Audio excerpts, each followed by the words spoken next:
워런 버핏. 여러분, 이 이름을 들으면 뭐가 떠오르시나요? 아마 대부분 장기 투자나 가치 투자 같은 단어들이 딱 생각나실 거예요. 맞습니다. 세계에서 가장 유명하고 또 가장 존경받는 투자자죠. 그런데 말입니다. 바로 그 버핏이 최근에 보여준 움직임이 우리가 그에 대해 알고 있던 모든 상식을 완전히 뒤엎고 있습니다. 바로 이겁니다. 오늘 우리가 파헤쳐볼 거대한 질문이죠. 도대체 왜 세계 최고의 사서 묻어두는 투자자가 본인 입으로 역사상 최고의 기업이라고까지 불렀던 그 애플 주식을 지금 팔아치우고 있는 걸까요? 이건 뭐 그가 평생 지켜온 투자 원칙과 완전히 반대되는 행동처럼 보이거든요. 그야말로 거대한 역설이죠. 자, 이 숫자 좀 보세요. 이게 정말 엄청납니다. 버크셔 해서웨이가 2024년 상반기 딱 6개월 동안 무려 900억 달러. 우리 돈으로 환산하면 120조 원이 넘어요. 이만큼의 애플 주식을 팔아치운 겁니다. 이게 그냥 뭐 포트폴리오 좀 조정하는 그런 수준이 아니에요. 이건 거의 역사에 기록될 만한 규모의 매도입니다. 도대체 오마하의 허니는 지금 뭘 보고 있는 걸까요? 이 미스터리를 더 헷갈리게 만드는 게 뭔지 아세요? 바로 버핏 본인의 말입니다. 불과 몇 달 전에 열린 주주총회에서 애플을 가리켜서 버크셔의 상징 같은 코카콜라보다도 훨씬 더 위대한 기업이라고 극찬을 했단 말이죠. 그렇게 아끼던 주식을 지금 팔고 있다니 대체 속내가 뭘까요? 자, 이 거대한 수수께끼를 풀 열쇠는요, 의외로 다른 곳에 있습니다. 그의 최근 거래 내역을 아무리 파고들어봤자 답이 안 나와요. 우리는 시야를 넓혀서 그가 10대 때부터 시작한 80년 투자 인생 전체를 꿰뚫는 그의 철학을 들여다봐야 합니다. 이 숫자가 바로 그를 이해하는 핵심 키워드입니다. 99%. 잠깐 시간을 드릴 테니 이 숫자가 뭘 의미할지 한번 상상해 보시겠어요? 정답은 바로 이겁니다.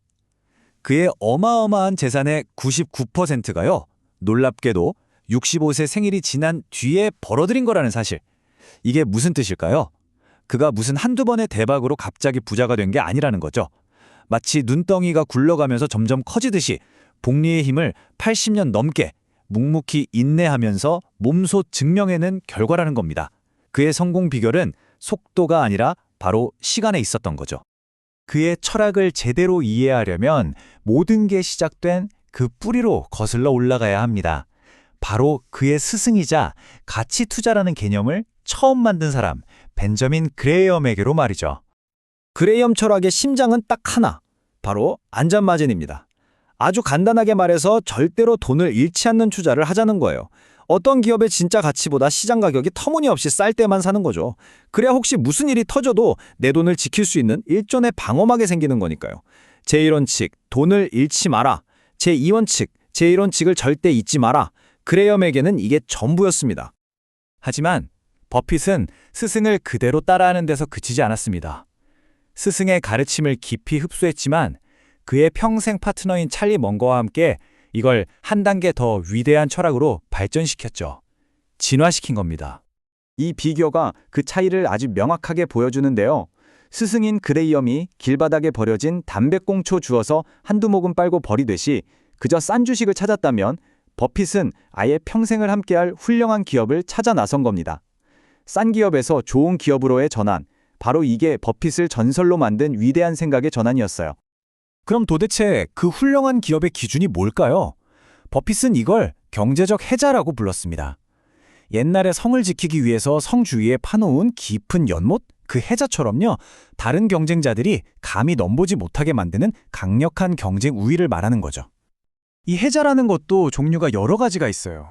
예를 들면 코카콜라처럼 이름만 들어도 믿음이 가는 그런 강력한 브랜드 파워, 또는 한번 쓰기 시작하면 다른 걸로 바꾸기 귀찮게 만드는 그런 전환 비용, 아니면 페이스북처럼 사용자가 많아질수록 그 가치가 더 커지는 네트워크 효과 같은 것들 말이죠. 이런 해자를 가진 기업은 아주 오랫동안 안정적으로 돈을 벌 수밖에 없습니다. 자, 그런데 아무리 완벽한 투자 공식이 있어도 그걸 실행할 사람이 제대로 준비가 안 되어 있으면 그냥 종이 조각에 불과하겠죠? 버핏 철학의 마지막 퍼즐 조각은 바로 그의 마음가짐, 즉 시장이 미쳐 날뛸 때도 평정심을 잃지 않는 그 내면의 힘입니다. 그의 가장 유명한 명언이죠. 이게 단순히 시장과 거꾸로 가라는 뜻이 아니에요. 모든 사람이 흥분에 들떠 있거나 아니면 반대로 공포에 질려 있을 때 나 혼자만큼은 냉정함을 유지할 수 있는 그 감정적 통제력을 말하는 겁니다. 그리고 이런 냉철함은 능력의 범위라는 원칙에서 비롯됩니다. 이게 뭐냐면 내가 진짜 완벽하게 이해하고 잘 아는 것, 내 능력의 원 안에 있는 것에만 투자하겠다는 아주 정직한 원칙이에요. 버핏의 말처럼 위험은 내가 지금 뭘 하고 있는지 모를 때 찾아오는 거니까요. 그리고 이 모든 철학의 가장 밑바탕에는요, 아주 거대한 믿음이 깔려 있습니다. 바로 미국 경제에 대한 흔들리지 않는 낙관론이죠. 2차 세계대전이 한창일 때 다우지수가 100도 안 되던 시절에 투자를 시작해서 지금 거의 4만에 가까워질 때까지 버핏은 미국의 장기적인 성장을 단 한순간도 의심한 적이 없습니다. 자, 이제 모든 조각이 다 모였습니다. 그레엄에게 배운 방어적 투자, 해자를 가진 훌륭한 기업을 찾는 안목, 그리고 강철 같은 마음가짐까지. 이제 이 렌즈를 가지고 다시 한번 처음에 그 질문, 애플 매도 사건을 들여다보죠. 결론부터 말씀드리면 애플을 판 건 그의 철학을 어긴 행동이 절대 아닙니다. 오히려 그의 철학을 가장 완벽하게 지킨 행동이에요. 첫째, 10배 넘게 오른 엄청난 수익을 실현해서 그 가치를 확실하게 챙겼고요. 둘째, 포트폴리오의 거의 절반을 차지할 정도로 너무 커져버린 리스크를 관리한 거고요. 그리고 마지막으로 그렇게 확보한 자본을 지금 당장 더 안전하면서도 확실한 수익을 내는 곳으로 옮겨 놓은 겁니다. 이건 변심이나 배신이 아니라 철저하게 원칙에 따른 지극히 합리적인 판단인 거죠. 그 결과가 바로 이 차트에 나타나 있습니다. 애플을 팔아서 만든 돈은 지금 2,770억 달러, 우리 돈으로 약 380조 원이라는 어마어마한 현금과 미국 단기 국채 덩어리가 되어 있습니다. 그런데요, 이 엄청난 현금이 그냥 금고에서 잠자고 있는 게 아니에요. 이 현금은 지금 거의 아무런 위험 없이 연 5%라는 이자를 꼬박꼬박 낳고 있습니다. 가만히 앉아서 1년에 19조 원을 버는 그 자체로 이미 엄청난 투자처가 된 셈이죠. 그러니까 버핏의 이번 결정은 시장이 곧 무너질 거라고 겁을 먹고 도망치는 게 절대 아니라는 겁니다. 오히려 성공적으로 걷어들인 과실을 창고에 안전하게 보관하고 다음 농사를 위해 가장 좋은 땅이 나타나기를 기다리는 노련한 농부의 움직임에 더 가깝습니다.